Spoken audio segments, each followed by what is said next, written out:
암호화폐 소식을 전달해드리는 크립토 토마토 여러분들께 인사를 드립니다.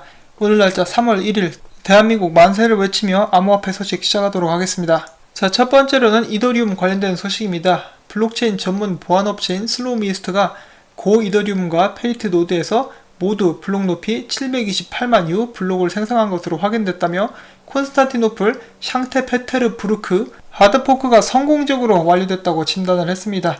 드디어 이더리움 하드포크 성공을 한 것 같죠? 오늘 비탈릭 부테린 기분 좋아서 깡소주 한 병 깔 수도 있겠습니다. 자, 다음은 뉴욕타임즈에 실린 페이스북에 관련된 소식을 전달해 드리도록 하겠습니다. 페이스북이 왓츠앱 사용자를 대상으로 코인 발행을 추진 중이며 뉴욕타임즈는 익명을 요구한 복수의 관계자를 인용, 페이스북이 암호화폐 거래소와 페이스북 코인 발행을 논의했다. 그리고 페이스북 코인은 법정 화폐 가치에 고정될 가능성이 높으며 달러가 아닌 여러 외화로 구성된 바스켓과 연동되는 방안을 고려 중이다 라고 전했습니다. 그 외에도 페이스북 내에서 일하고 있는 엔지니어만 50명이 넘는다, 이런저런 그 밖에 소식이 있는데 딱 여기까지만 하도록 하겠습니다. 그 이유는 바로 익명의 제보자로부터 받은 출처가 불분명한 소식이기 때문입니다. 이 뉴욕타임즈에서 발행한 수준 높은 찌라시라고 볼 수가 있겠습니다. 그래서 지금 그렇다면 개발을 안 하고 있는 것이냐? 그건 또 아니죠. 최근에 이제 움직임이 심상치 않았고 개발을 할 수도 있지만은 이제 100% 확실한 정보는 아니다라고 이렇게 말씀을 드리고 싶습니다. 자, 어제 제가 BAT 토큰과 TAP 네트워크가 파트너십을 맺고 25만 개가량의 브랜드에서 BAT 토큰을 사용할 수 있게 될 것이다 라는 정보를 전달을 해드렸었는데, 거기에는 스타벅스, 애플, 아마존, 우버도 이렇게 포함이 된다라고 합니다. 제가 어제는 힐튼 호텔만 말씀을 드렸었는데 이러한 추가적인 브랜드들에서도 이제 BAT 토큰을 사용할 수 있다라고 합니다. 이제 굉장히 큰 소식이라고 볼 수가 있겠죠. 자, 그리고 이제 BAT 토큰 기반의 브레이브 브라우저, 이 브라우저를 모바일에서 사용하게 될 경우 다른 브라우저들에 비해서 40%가량 배터리를 덜 먹는다라고 합니다. 봤을 때 오피셜로 테스트가 된 그런 상황이라고 하고요. 이제 거의 스마트폰을 사용하시는 분들이 많이 계시기 때문에 이런 점은 희소식이 아닐까 하고 생각을 해보는데, 여기서 저에게는 문제가 될 만한 상황이 한 가지가 발생을 하게 되죠. 이 브레이브 브라우저를 사용하게 되면은 광고가 안 뜹니다. 그래서 여러분들이 브레이브 브라우저를 사용을 하셔서 제 채널을 시청하시게 되면은 광고가 나오지 않게 되겠죠. 그러면은 이제 나중에는 제 채널이 없어지게 될 것입니다. 어떻게 보면 제가 지금 무덤 파는 소식들을 여러분들께 전달을 해드리고 있는데, 브레이브 브라우저 사용도 좋지만은 이제 제 채널을 시청하실 때는 이제 부디 일반 브라우저를 통해서 광고까지 이렇게 시청을 해주심으로써 제 토마토 채널이 멸종되지 않도록 그런 부분에 대해서 이제 부탁을 좀 드리고 싶습니다. 자, 다음은 CFTC 이더리움 선물 관련해서 많은 암호화폐 업계들이 의견을 냈는데 어떤 이야기를 했는지 잠깐 보도록 하겠습니다.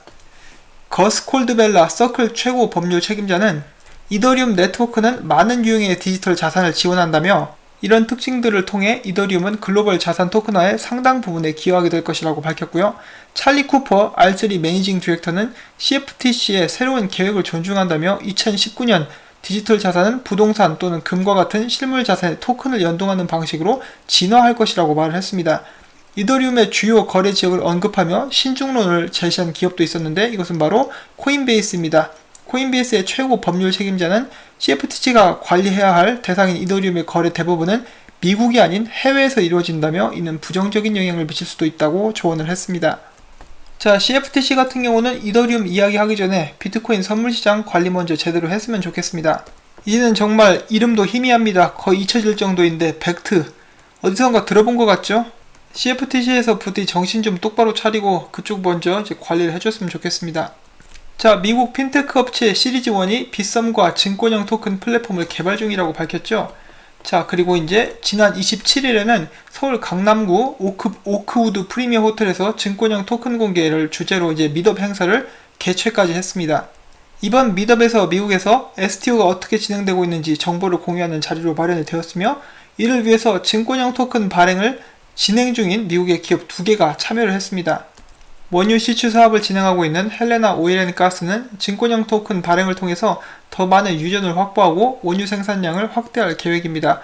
게임 개발사 플래닛 디지털 파트너스는 그들의 수익을 투자자들과 나누기 위해서 증권형 토큰 발행을 진행 중에 있습니다. 자, 이 빗썸의 야심찬 계획 성공할 수 있을 것인지, 최근에 증권형 토큰 시장이 생각보다 좋지 않다라는 그런 기사를 본 적이 있는데 어쩌면 이것을 통해서 빗썸이 쪽방을 차게 될 것인지 한번 지켜보도록 하겠습니다. 삼성에 이어서 HTC 스마트폰도 암호화폐 지갑 탑재라는 기사가 떴습니다. 이거 어떻게 보면 당연한 거라고 볼 수가 있겠죠. 많은 사람들이 아마 예상을 했을 것 같은데, 삼성전자가 암호화폐 지갑을 탑재한 갤럭시 S10을 내놓은 데 이어서 글로벌 스마트폰 제조사인 HTC도 26일 공식 트위터를 통해서 웹 브라우저 오페라와 함께 파트너십을 발표하며 블록체인 기능 강화에 나섰다. 자, 그래서 얘네들 같은 경우는 삼성처럼 그렇게 제대로 된 그런 시스템을 갖춰지는 것이 아니라 이제 오페라와 이렇게 파트너십을 맺음으로써 오페라 브라우저에 딸려오는 지갑들을 사용하겠다 이렇게 이야기를 한 것인데요. 오페라는 이더리움 기반의 다양한 암호화폐를 지원하는 브라우저로 내장된 암호화폐 지갑을 통해서 웹상에서 즉시 결제가 가능하다. HTC가 지난해 10월 출시한 블록체인 스마트폰 엑소더스 1의 사용자들은 앞으로 이 같은 기능을 사용하게 될 전망이다. 필첸 HTC 분산 기술 최고 책임자는 삼성한테 한 방 먹었어, 울고 싶다, 어떡하지 라고 이야기를 하면서 앞으로는 0.00002 이더리움 약 3원 같은 소액 결제도 가능해졌다. 수수료도 거의 제로에 가깝다라고 밝혔습니다. 또한 지금은 이더리움 결제만 지원하지만 수개월 이내에 비트코인과 라이트코인 결제도 지원할 방침이라고 이야기를 했고요. 자, 여기서 한 가지가 더 있는데, 최근에 또 엑소더스 폰과 파트너십을 발표한 그런 회사가 있습니다.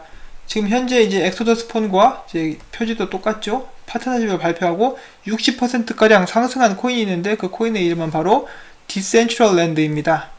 자, 이렇게 해서 디센트럴랜드는 HTC와 파트너십을 했고 그들의 이코시스템 확장에 도움을 주겠다라고 발표를 했고요. 이 기사에서는 엔진과 삼성을 그리고 디센트럴랜드와 HTC를 팀으로 묶고 있는 듯한 그런 모습을 보여주었습니다. 자, 그런데 제가 알기로는 이 HTC의 엑소더스 1 같은 경우는 안에 하드웨어 월렛이 담겨있지 않은 것으로 제가 알고 있습니다. 근데 삼성이랑은 좀 다르다고 봐야겠죠? 아무튼 이 부분에 대해서 더 자세한 사항이나 제가 잘못 알고 있는 부분이 있으면은 여러분들께서 알려주시면 감사하겠습니다. 자, 크라켄 거래소에서 쿼드리가 CX 캐나다의 그 거래소죠. CEO가 얼마 전에 안 좋은 일을 겪어서 이제 모든 금액이, 모든 자산이 콜드 스토리지에 묶여 있는데 이것을 어떻게든 열기 위해서 많은 사람들이 노력을 하고 있습니다. 저희야 이렇게 지금 기사를 읽고 있지만은 실제로 여기에 돈 전 재산 묶여 있는 사람들은 얼마나 애가 타겠습니까? 그래서 여러분들도 이제 가급적이면은 여러분들이 장기 투자를 하신다 그러면은 암호화폐 지갑 하나 정도는 꼭 한번 마련을 하시는 게 어떤가 싶습니다. 특히나 이제 국내 거래소를 이용하시는 분들 중에서는 이제 국내 거래소 같은 경우는 유명한 것 중에 하나가 출금을 막는 거, 그런 일들이 종종 있는데 그런 부분에 대해서도 저희가 이렇게 대비를 해야 될 것 같습니다. 미국 캘리포니아주 연방 하원 의원이 최근 의회 법안 1489를 도입, 지역 내 암호화폐 사업을 규제할 예정인데 이는 바로 뉴욕의 비트 라이센스와 마찬가지로 암호화폐 관련 기업에게 승인 절차를 요구한다는 설명입니다. 자, 좀 까다로워 보일 수도 있는데 뉴욕 같은 경우만 해도 비트 라이센스만 따면은 ATM이라든지 여러가지 사업을 자유롭게 할 수 있기 때문에 이 규제적인 면에서는 오히려 더 나은 방안이 아닌가 하고 이렇게 생각을 해봅니다. 근데 비트 라이센스 따기가 그렇게 어렵대요. 엄청나게 어렵다라고 합니다. 캘리포니아 쪽은 그렇게까지 힘들게 어렵게는 만들지 않았으면 좋겠습니다. 이전부터 종종 문제가 되었던 것 중에 하나가 이오스 뎁 해킹이었습니다. 특히 도박 관련 앱은 해킹이 많았었는데 이번에 이오스 네이션에서 해킹 대응 보안 툴 이오스 디텍티브를 공개를 했습니다. 이것을 통해서 해킹 등 보안 사고가 발생을 했을 경우에 사용자의 대응을 돕는 등 여러 가지로 도움을 줄 것이라고 하는데 이런 해킹들 원천 봉쇄를 할 수 있으면 참 좋겠죠. 아시아 명품 브랜드 쇼핑몰 리본즈에서 비체인과 파트너십을 체결했습니다. 이와 관련해서 리본즈는 비체인의 블록체인 기술을 이용해서 명품 인증 솔루션을 개발할 예정이라고 밝혔습니다. 그래서 한마디로 이제 그 안티 동대문, 안티 짱깨 그런 종류의 프로젝트가 된다라고 봐야겠죠. 비체인도 이제 제대로 맺고 있는 파트너십들이 많기 때문에 지금 가격이 많이 떨어진 상태인데 관심 있으신 분들은 한번 찾아보셨으면 좋겠습니다. 태국 증권거래위원회가 최근 비트코인 캐시, 이더리움 클래식, 라이트코인을 암호화폐 공개 허용 명단에 추가를 하였습니다. 이제 해당 성명서에 따르면은 해당 암호화폐들은 암호화 자산으로 취급되고 법정 화폐로는 분류가 되지 않습니다. 자, 태국 같은 경우만 해도 열심히 나서서 뭔가를 해보려고 하고 있죠. 규제 관련해서 계속해서 이제 많은 방침을 내놓고 있는 그런 상황입니다. 세계 최대 암호화폐 자산운용사 디지털 커런시 그룹의 암호화폐 투자 자회사인 그레이스케일이 공식 트위터 계정을 통해서 지난 2월 28일 비트코인 트러스트 운영 자산 규모가 8억 560만 달러라고 밝혔습니다. 이는 1월달과 비교했을 때 13.4% 정도가 증가한 그런 수치입니다. 이뿐만 아니라 그레이스케일 같은 경우는 계속해서 비트코인을 사서 모으고 있습니다. 특히 작년 하락장 때 어마어마한 숫자의 비트코인을 모았다라고 제가 전에 기사를 전달을 해드린 적이 있었죠. 이 사람들은 다른 사람들이 알지 못하는 무엇인가를 알고 있는 것인지 그런 점이 좀 궁금한데, 한 가지 확실한 것은 그들도 비트코인 가격이 올라갈 것이다, 불장은 다시 한번 오게 될 것이다 라는 것을 강하게 믿고 있다라는 사실을 알 수가 있겠죠. 자, 그리고 또한 불장이 점점 다가오고 있다라는 것을 이제 증명이라도 하듯이 새로운 지표가 한 가지 더 나와서 여러분들과 이렇게 공유하고 싶어서 들고 와 봤습니다.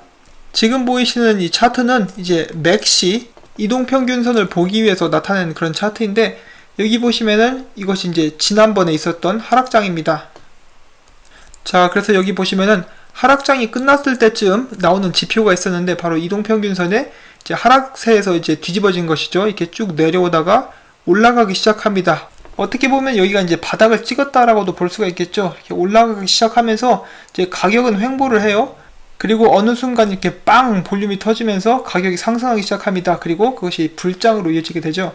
자, 그리고 마찬가지로 계속해서 하락장이 이어져 왔습니다. 보시면은 이동평균선 계속해서 밑으로 내려오다가 최근에 보시면은 여기 보시면 자세히 보시면은 이게 꺾였죠. 쭉 내려가던 것이 살짝 위로 올라가는 모습으로 이렇게 방향을 틀은 것을 볼 수가 있습니다.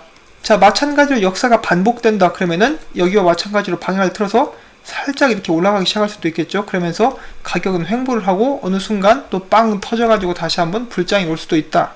그래서 이와 같은 패턴이 반복된다 라고 하면은 제가 예상해 볼 수 있는 상승 불장의 시작점은 이제 10월달 정도가 될 거라고 합니다.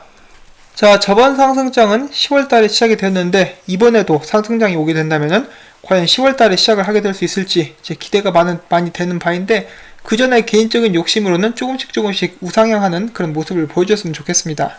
그리고 다음 상승장은 이제 전고점에 20배 이상 갈 거라고 사람들이 이야기를 하고 있죠. 20배 정도가 아니라 어떤 사람들은 7억 간다, 10억 간다 말이 많은데, 실제로 그렇게 되기 위한 이제 조건 자체는 마련이 되고 있는 그런 상황입니다. 거기에 이제 더욱더 불을 붙일 수 있도록 제대로 된 기관 투자의 문이 열려야겠죠. 벡트, 에리스X, ETF 이런 게 승인이 나도 좋을 것 같고, 더 결정적인 역할을 할 수 있을 것은 역시 중국이랑 인도 쪽 문이 열리는 것이라고 볼 수가 있겠는데, 여러분들도 아시다시피 2019년은 이제 암호화폐 관련된 규제의 해가 될 것입니다. 자, 과연 중국과 인도에서 자기 시민들에게 니네들 짜장과 카레만 먹지 말고 다른 음식도 먹어도 된다 라고 이렇게 허락을 해줄지, 아니면 계속해서 많은 사람들이 음지에 숨어서 암호화폐를 거래하게 될지 이제 올해 안에 결정이 났으면 참 좋겠습니다. 자, 다음은 유럽으로 건너가서 독일 관련된 소식이 있습니다. 독일 내각이 2019년 중반에 블록체인 관련 전략에 대해 소개하겠다고 밝혔습니다. 이 발언은 2월 26일 핀테크 개발에 관해 다루던 독일 의회 요청에 의해서 언급이 된 것이고요. 공개된 문서에 따르면 현재 유럽 연합 중에서는 덴마크, 리투아니아, 네덜란드, 폴란드, 영국 이 5개 나라에서 샌드박스를 진행 중인 것으로 나타났습니다. 이달 초에 로이터 통신은 독일 정부가 이미 해당 국가의 블록체인 개발에 발전을 위해서 기업 및 관련 산업 그룹 사람들을 컨설팅하고 있다 이런 보도가 나왔었고요. 한편 독일에서는 이제 독일 내에서 두 번째로 큰 증권 업체에서 지난 1월 말에 무료 암호화폐 거래 앱을 출시를 했습니다. 거래되는 암호화폐는 비트코인, 이더리움, 라이트코인, 그리고 리플 XRP입니다. 자, 그 다음에 저는 전에 몰랐었는데 이 비트스갭이라는 그 거래소가 있습니다. 이 거래소 같은 경우는 정말 특이한 기능이 있는데, 여기 보시면은 이제 거래소를 선택을 해서 해당 암호화폐를 거래할 수 있게 되는 그런 서비스를 제공을 하고 있습니다. 이게 어떻게 가능한 것인지 모르겠지만은 실제로 지금 지원이 되고 있는 그런 거래소이고요. 또한 여기에서 이 소식이 나왔을 때 사람들이 그러면은 이제 한번 해킹당하면은 다 털리는 거 아니냐, 너무 위험하다라는 말이 나왔었는데, 이 비츠갭 거래소 측에서는 1년 이상 이렇게 운영을 해왔는데 아무런 이상이 없다라고 이렇게 답변을 한 바가 있습니다. 자, 그리고 최근에 하드웨어 월렛에 대해서 많은 사람들이 관심을 가지고 있죠.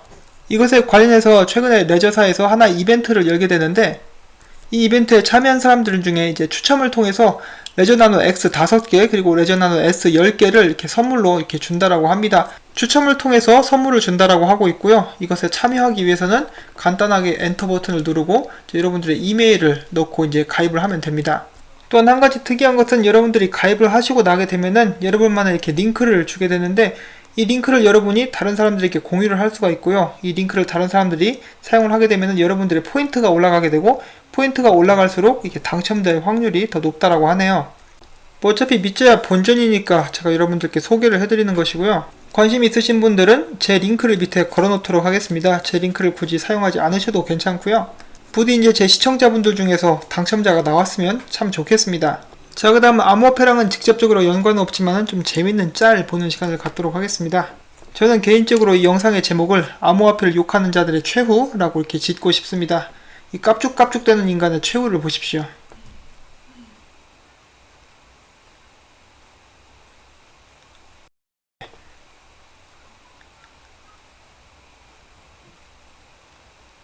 이렇게 되는 날이 오고야 말 것입니다. 자, 그 다음 재밌는 짤인데, 여기 보시면 람보르기니를 타고 이제 도미노 피자를 배달하는 사람이 보이고 있습니다. 정말 어이없는 그런 광경이죠. 자, 마지막으로는 지금 인도와 파키스탄 갈등이 깊어지고 있는데, 한 회사에서 인도 사람 그리고 파키스탄 사람들이 이제 서로를 베스트 프렌드라고 칭하면서 이제 싸우지 말자, 전쟁하지 말자라는 그런 모습을 보여주고 있습니다. 자, 마찬가지로 이제 코인을 하는 사람들 사이에서도 싸움이 잦게 일어나고 있는데, 이제 그만 좀 싸웠으면 좋겠습니다. 암호화폐 투자를 하는 사람들의 숫자는 굉장히 소수인데, 이제 다 함께 힘을 합쳐서 이제 세계와 경쟁할 수 있도록 하는 날이 왔으면 좋겠습니다. 제가 준비한 소식들은 일단 다 전달을 해드렸고요. 제가 전달해드린 소식들이 여러분들께 도움이 되셨다면 꼭 구독과 좋아요, 그리고 제가 계속해서 채널을 유지할 수 있도록 광고를 처음부터 끝까지 꼭 부탁을 드리면서 저는 이만 물러가도록 하겠습니다. 평안한 휴일 보내시길 바랍니다. 안녕히 계십시오.